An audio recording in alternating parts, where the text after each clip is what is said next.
ओम नमः गुरु रविदासाय नमः। सत्संगत जी, यदि आप इस संसार के लोगों का माइंड पढ़ना चाहते हैं और उन लोगों की मन की बात जानना चाहते हैं तो आपको साधना करनी पड़ेगी, गुरु रविदास महाराज जी से जुड़ना पड़ेगा। सत्संगत जी, आप ये समझ लीजिएगा कि कहीं हजारों लाखों की भीड़ है, उन लाखों की भीड़ में आप भी एक चले गए हो और आप उन सब के चेहरे की तरफ को देख रहे हैं। उन सब के चेहरे की तरफ जब आप देख रहे हैं, उनकी आंखों में नजरें डालकर देख रहे हैं, तो सबके जो माइंड है वो अलग अलग काम कर रहे हैं। सबकी सोच, विचार, बुद्धि अलग अलग काम कर रही है। कोई भी एक तीर्थ स्थान ले लीजिएगा, जैसे कि काशी दरबार के अंदर गुरु रविदास महाराज जी का जो मेला लगता है, वहाँ पर क्या है, सब आप अपनी अलग अलग आस्था लेकर जाते हैं। जैसा जिसके दिमाग में रहता है वो ऐसी ही माइंड अपने गुरु महाराज जी के चरणों में समर्पित कर देता है। वो सोचता है, हे महाराज, कि मेरा व्यापार चल जाए। कोई कहता है कि मेरा ये कार्य हो जाए, कोई कहता है मेरा ये कार्य हो जाए। साथ संगत जी, क्या आप ये जानते हैं कि आपकी जो मन की वृत्तियाँ है, जो आपकी जो मुराद है, वो मालिक परमात्मा सुन लेता है। वो कौन परमात्मा है? जिसको हम सतगुरु कहते हैं। सतगुरु होता है सबसे न्यारा, जो सबके माइंड पढ़ लेता है और सबकी मनोकामना पूर्ण कर देता है। ऐसे पूर्ण सतगुरु रविदास महाराज आज इस वर्तमान युग में उनकी अनेकों वाणियाँ गुरु ग्रंथ साहिब में दर्ज है। अब आप ये चीज़ जान लीजिएगा, यदि आप किसी का भी माइंड पढ़ना चाहते हैं तो आपको क्या क्या करना पड़ेगा। सर्वप्रथम आपको सतगुरु रविदास महाराज जी के चरणों में मत्था टेकना होगा और उनके जो बताए जो रास्ता है उस पर आपको पूर्ण मन, वचन, कर्म से, पूर्ण श्रद्धा से वहाँ पर चलना होगा। यही बताया गुरु रविदास महाराज कि कहीं रविदास भेद बतावे, अनुभव से जाना जावे। गुरु रविदास यहाँ महाराज कहते हैं कि जो अपने अंदर खोजना करता है, जो अपने सांसों में सुमरन करता है, उसको वो अनुभव गुरु महाराज आप ही दे देते हैं। अब आप हजारों लाखों की भीड़ में आप एकमात्र तन्हा खड़े हैं और वहाँ आप सबकी तरफ नज़र घुमा रहे हैं।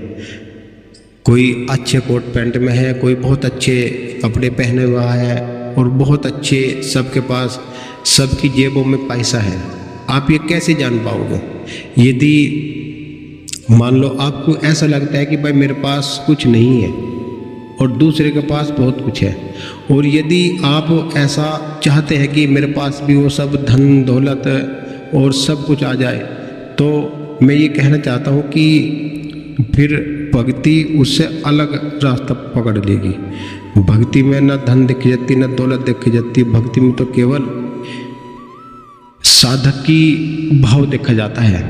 जैसी जिसके भाव होते हैं ऐसा ही उसको मालिक दे देता है।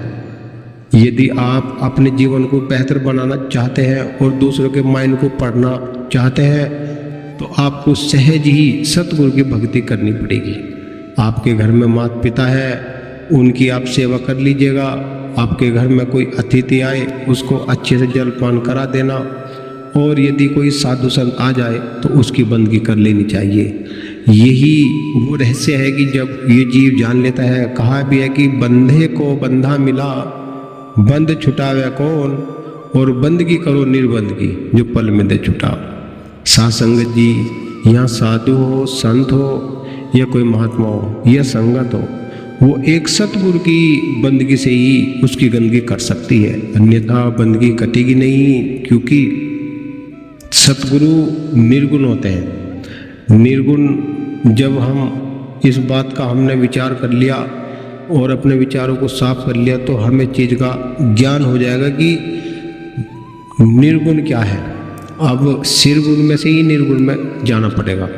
उस भेद को जानने के लिए आपको सहज ही कोई गुरु करना पड़ेगा, और जब आप कोई गुरु कर लोगे और उससे गुरु का शब्द मंत्र ले लोगे, और जब उन मंत्रों के द्वारा जब आप साधना करोगे, मेडिटेशन करोगे, तो आपके जो विकार हैं वे दूर होने शुरू हो जाएंगे, शरीर स्वस्थ होना शुरू हो जाएगा, मन विचार पवित्र होने शुरू हो जाएंगे, आत्मा श्वेत हो जाएगी। ऐसे सतगुरु की भक्ति करनी चाहिए। अब ये बताया है कि गुरु बिना रास्ता न पावे, रला फिरे संसार में। अब मान लो बिना गुरु के इस संसार में कौन भेद बताओगा। किसी रास्ते पे हम चल रहे हैं, रास्ते का पता नहीं है, तो उस रास्ते का भेद कौन बताएगा। जब आप किससे पूछोगे कि भाई हमें दिल्ली जाना है, तो वो दिल्ली का आपको रास्ता बताएगा। इसी प्रकार से यो आत्मा कहाँ से आई है, कहाँ इसको जाना है, 5 तत्व में यो चेतना विराजमान है, और चेतना से गुरु जब मिलते हैं तो उसको चेतन कर देते हैं। तो जैसा बताया है कि 5 तत्व 3 गुण, आत्म तत्व का भी नहीं। जब कहा गुरु रविदास महाराज कहते हैं कि गगनी धरनी पानी पवन, 5 तत्व 3 गुण, आत्म तत्व का भी नहीं कि मैं क्या बोलूँ जी, कि जब परले महापरले बिनती यो जीव कहाँ था। गुरु रविदास महाराज ने ये चीज़ बताई है उस समय जब कबीर साहब रविदास महाराज जी से ये प्रश्न किया कि महाराज ये जीव कहाँ था, कि जब गगनी भी नहीं है, पानी भी नहीं है, पवन भी नहीं है, 5 तत्व भी नहीं है, 3 गुण भी नहीं है, आत्मा भी नहीं है, तो फिर यो जीव यो जो हंस है यो कहाँ था। तो गुरु रविदास महाराज कहते हैं कि हे कबीरा सुन ध्यान लगाए, अखंड ज्योत में रहा समाई, कर्म बदलता है न्यारा। जैसा कर्म जीव करता है उसको ऐसा ही फल मिलता है। जैसा हम आज करेंगे, यदि आज हम अपना सत का कर्म करेंगे तो कल भी हमारा सत का ही कर्म बन जाएगा। जब आज हम गंदा कर्म करेंगे तो कल का भी हमारा गंदा कर्म हो जाएगा। ये सतगुरु महाराज की वाणी है साध संगत जी। गुरु रविदास महाराज ने बिल्कुल खोल के बताया कि जो सतगुरु को अपने घर को शुद्ध कर लेगा, अपने घर को जान लेगा, उसी का ही 84 कट जाएगी, नहीं तो फिर 84 में आना पड़ेगा। जैसे बताया भी है कि रजोगुण तमगुण सतोगुण, इनसे भी न्यारा सतगुरु है, चौथे पद की भक्ति है। कहानी कि गुरु रविदास महाराज कहते हैं यहाँ पर कि 3 लोग तो काल की हद में, नाम तो रहता चौथे पद में। 3 लोग तो काल की हद में और नाम रहता चौथे पद में। चौथे पद का मतलब है कि जो पूर्ण सतगुरु है वो चौथे पद में है। चौथा पद हिसाब लेगा। मान लो अब एक बुजुर्ग आदमी, उसने अपने बच्चों को ब्याह कर दिया, सारा काम कर दिया। अब उसे लगना चाहिए कि कम से कम मैं अब जा एक अपना जो आश्रम है, चौथा आश्रम में भजन कर लूँ, साधना कर लूँ, क्योंकि गुरु महाराज भी तो हिसाब लेंगे। जब तक मान लो हम इस चीज़ को जानेंगे तो बहुत देर हो चुकी होगी। साध संगत जी, अपने समय को सदुपयोग करते हुए और अपनी समय को सदुपयोग करते हुए समय के गुरु को ही सिर झुका लेना चाहिए। आज की तारीख में समय के जो सतगुरु है वे सतगुरु समनदास जी महाराज है, वे ही पूर्ण सतगुरु है, वे ही रविदास महाराज जी का दूसरा रूप लेकर इस संसार में प्रकट हुए और उन्होंने वही ज्ञान सतगुरु का बताया है जो अब से लगभग 700 साल पहले गुरु रविदास महाराज ने वो ज्ञान दर्शाया था। साध संगत जी, जब हम इस चीज़ को जान लेंगे, क्योंकि हमें क्या करना चाहिए, हमें क्या चाहिए और क्या करना चाहिए। एक सुखी जीवन जीने के लिए कौन कौन से हमें कर्म करने पड़ेंगे। यदि हमें अपना जीवन सुख में जीना है, आनंद में जीना है, सभी टेंशन से मुक्त होना है, तो उसके लिए क्या क्या करना होगा। उसके लिए सर्वप्रथम अपनी वाणी पर नियंत्रण रखना पड़ेगा। यदि मान लो हमें किससे मित्रता करनी तो बिल्कुल शुद्ध भाव से करनी चाहिए। यदि हमें कहीं बैठना है तो अच्छे आचरण से बैठना चाहिए। यदि हमने किसी 10 रुपये उधार लिए तो उसके समय पर चुका देने चाहिए। और अपने कारोबार में ध्यान लगाना चाहिए, अपनी जीवन शैली को बदल देना चाहिए, अपने गंदे खान पान को सुधार लेना चाहिए। तो जब भी हम एक सुखी जीवन जी सकते हैं, जब हम पूर्ण सतगुरु की शरण हम ले लेंगे। जब हमारे अंदर ऐप भरे पड़े हैं, कहीं हम बैठते हैं तो बुरी निगाहों से बैठते हैं तो फिर निस्तारा कहाँ होने वाला है। आत्मा चूँकि अमर है, ये मिटती नहीं है, केवल शरीर बनने मिटने में रहता है। इसी प्रकार से गुरु रविदास महाराज ने बताया कि यदि तू अपने जीवन को सुख में बनाना चाहता है तो तुझको गुरु धारण करना पड़ेगा, और गुरु धारण करना पड़ेगा अपने घर में ही तुझको गद्दी लगानी पड़ेगी। गुरु रविदास महाराज कहते हैं कि तेरी सोच छोटी नू तेरी तकदीर खुट्टी, कि भाई तू अपनी सोच को बदल। जब तेरी सोच बदलेगी तो तेरा कर्म बदलेगा, तो तेरा जीवन सुख में हो जाएगा। मान लो एक घर परिवार वालों को क्या चाहिए, उसे एक हिल्ला मजबूत होना चाहिए, बालक सही पढ़ लिख के नौकरी पे लग जा, और घर में कोई हरी बीमारी ना हो। इसीलिए हम गुरु करते हैं कि भाई हमारे कष्ट दूर हो जा।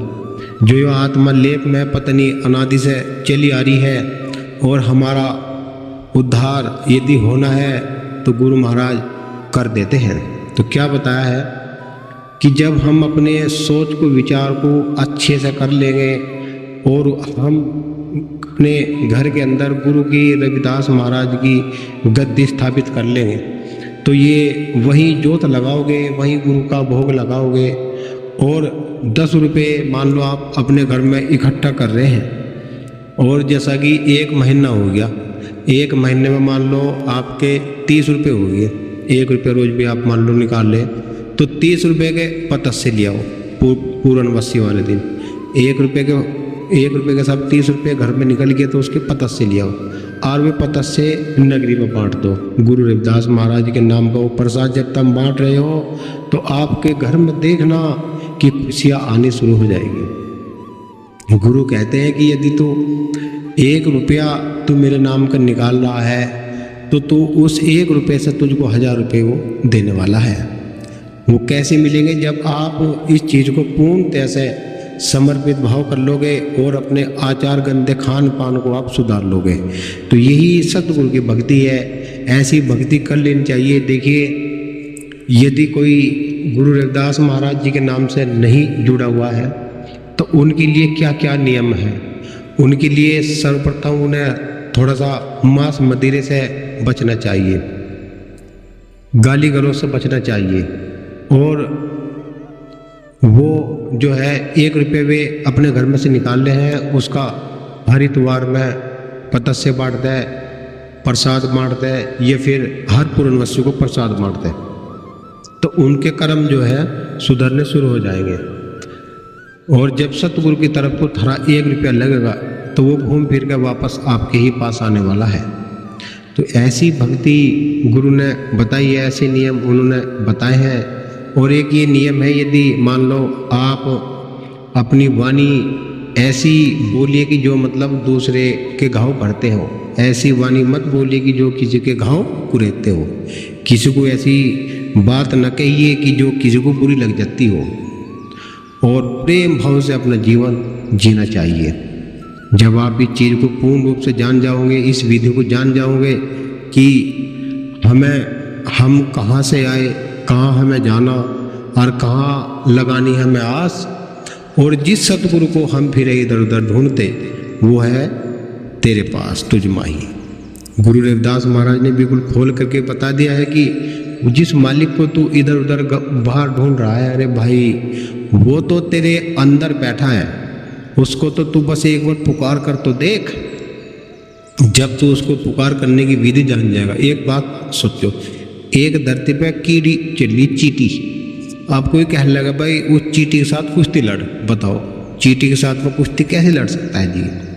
उसी प्रकार बिना नाम के हम सतगुरु को कैसे पुकार करेंगे। यदि सतगुरु की पुकार करनी है तो वो नाम की विधि हमें जाननी पड़ेगी। और आने वाली जो वीडियो है आपके पास वो ऐसी आने वाली है कि जो बहुत ज्ञानवर्धक होने वाली है। ऐसी वीडियो हम बनाने वाले हैं, तो इसलिए आप हमारे चैनल को सब्सक्राइब जरूर कर लीजिएगा और एक लाइक एक कमेंट जरूर कर लीजिएगा, जिससे कि आने वाली वीडियो की नोटिफिकेशन आपको समय पर मिल जाए। बोलिए सतगुरु रविदास महाराज की जय। सतगुरु शमनदास महाराज की जय। बोलो साधु सतनाम।